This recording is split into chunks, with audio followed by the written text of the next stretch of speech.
And then the second question that we got was about, I didn't see this video. I don't know if you did or not. There was a video that went viral recently where a girlfriend/wife is complaining to her boyfriend or husband that all he does is play video games, which is a story as old as time. Mm-hmm. And he responded in the video by saying, "It's all I have." And it sparked like a big conversation on mental health and how a lot of guys use gaming as a way to decompress. Mm-hmm. He was just wanting to know our take on that. Well, one, that's very sad. Yeah. And unfortunate, especially considering that he's married. That video games is all he has. It's like, that's what you kind of have a partner for, is to get you through those tough times. But yeah, well, I mean, I understand it, because sometimes, you just need to unwind, need to get away from the real world sometimes. Mm-hmm. Because the real world sucks. And video games are fun. And they're cool. Yeah. And they're exciting. You don't go in the video game world, you don't have to worry about paying your bills. You don't have to worry about if you're... This is more... Not morbid, but it's kind of fucked up. Whether your wife loves you or not, because she's asking you why you're always playing video games. Like, it's just, Mm-hmm. Well, without seeing the video... We don't know what kind of relationship that they have. Obviously, she cares because she's voicing her opinion to him. I think if you don't care, you've given up, and and the fact that he said is all he has, I don't think that's really disparaging to her, because again, just because you're with somebody in a relationship doesn't mean you don't suffer from depression. You know, and if it really does spark a conversation on mental health, I mean, I've spoken about it on the show, and I'm not going to put anybody else's business out there, but I've listened to podcasts before, actually a video game podcast, where somebody openly talked about their depression, and it really helped me address mine. I have clinical depression and anxiety. I have to deal with both of them. It kind of fucking sucks.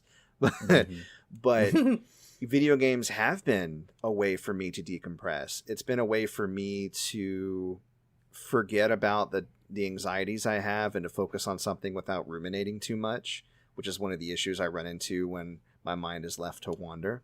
I was doing that earlier, man. Yeah. And I think the danger of anything that you use to help offset your depression is if it becomes a replacement for treatment, and or if it becomes an obsession or something that you end up absorbing into too much, because anything can be dangerous outside of moderation, even things that are traditionally good for you. I mean, there's countless studies of how video games can make you smarter, or help your social life if you're playing online with other people, or help with your problem-solving skills, all kinds of benefits, right? But if you're obsessively playing to them where you're neglecting your loved ones, your family, your job, your health, your well-being, then it can become an issue.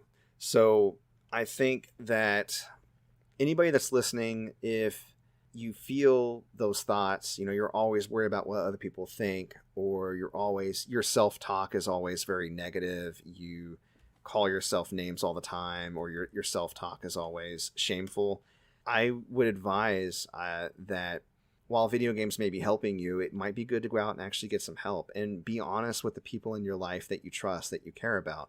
It's not incumbent upon them to fix your problems. It's not incumbent upon his wife to be the person that helps bring him out of his depression. That's his responsibility.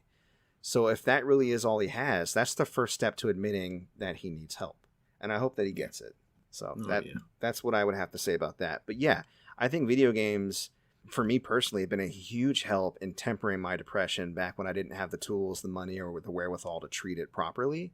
And now that I have, it's still a big part of my life and a big love of mine. But it did get me through some really rough patches in life. And yeah, I would say that there were times where it almost became too much of a crutch. And that can be a danger with a hobby, any hobby, really. Mm-hmm. So... Okay, getting deep on Player 2. Player 2 has entered the mental cast. Right. I wish we had a button. Ooh, going deep. Stop. Down. That's too horny.